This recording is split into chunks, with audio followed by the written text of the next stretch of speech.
Look at the top of your phone. That tiny black shape staring back at you is the result of a multi-billion-dollar engineering war. For over a decade, the world's biggest tech giants have been fighting a losing battle against physics, all to achieve the impossible. A screen that covers the entire phone, but a camera that still sees our faces. This is the evolution of the smartphone camera cutout. Now, before the all-screen craze took our lives, we had the classic bezel. These were thick black bars at the top and bottom of the phone, the ultimate safe haven. It housed the speaker, the proximity sensor, and the camera without any drama. The pros were obvious: zero screen obstruction and a comfortable place to grip the phone. But as we started consuming more media, those black bars began to feel like wasted real estate. We wanted more screen, and something had to give. That something happened in 2017. While the Essential phone technically did it first with a tiny circle, it was the iPhone X that made the notch a global phenomenon. It looked like a literal bite had been taken out of the display. Apple needed that massive canyon to house complex Face ID sensors. Suddenly, we had more screen, but at the cost of a giant black unibrow. Hanging over our movies and games, it was iconic and instantly recognizable, which was amazing for branding, but it was still pretty massive for anyone who valued a clean, symmetrical viewing experience. So then, the industry fought to find a middle ground, and we entered the era of the water drop notch. If you look at the Essential Phone 1 or the early OnePlus T models, you see a tiny, elegant curve that only dipped down just enough to hold the lens. It was a massive improvement over the chunky iPhone notch. It gave us back almost the entire status bar and felt much less intrusive. The downside, it felt cheap or mid-range compared to the complex sensors of the iPhone. And it still didn't solve the problem of a physical object breaking the flow of the glass while also not being able to house any special sensors.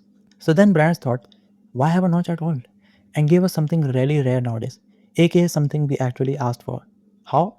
Well, in 2018, Vivo answered that by giving us the pop-up camera. This was peak cool factor tech. When you wanted a selfie, a tiny motorized periscope zipped out of the top of the frame with a futuristic sound. The appeal was undeniable. 100% clean, unbroken display. No notches, no holes, just pure screen. But it was also the stuff of engineering nightmares. Moving parts break, motors failed. You couldn't get a proper water resistance rating. And if you dropped your phone while the camera was out, it was game over.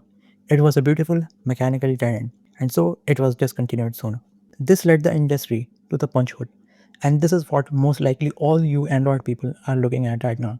First appearing on the Galaxy A8, it's a literal whole laser cut into the display pixels. It's the most efficient compromise we've ever had. It's tiny, it's out of the way, and it allows for almost total screen coverage. However, it's still a dead zone. If a UI element or a line of text falls exactly where the hole is, it's gone. Also, again like the water drop camera, it cannot house any special sensors like the Face ID or anything else. It's a permanent scar on the display that we've all collectively agreed to ignore. Until Apple decided to stop ignoring it and started playing with it. Enter the dynamic island on the iPhone 14 Pro. Instead of trying to hide the cutout, they turned it into a shape-shifting notification hub. It's a masterclass in making a hardware limitation feel like a software feature. It looks alive, expanding and contracting to show you your music or timer or other live activities, while also housing all the Face ID hardware. However, like all before it, it's not perfect and it actually sits lower on the screen than the old notch, meaning it cuts even further into your 16:9 video. It's a clever distraction, but the pill is still very much there. So where does this war end? It ends with the in-display under-screen camera. Look at the ZTE Exon 20 or the Samsung Galaxy Z Fold series.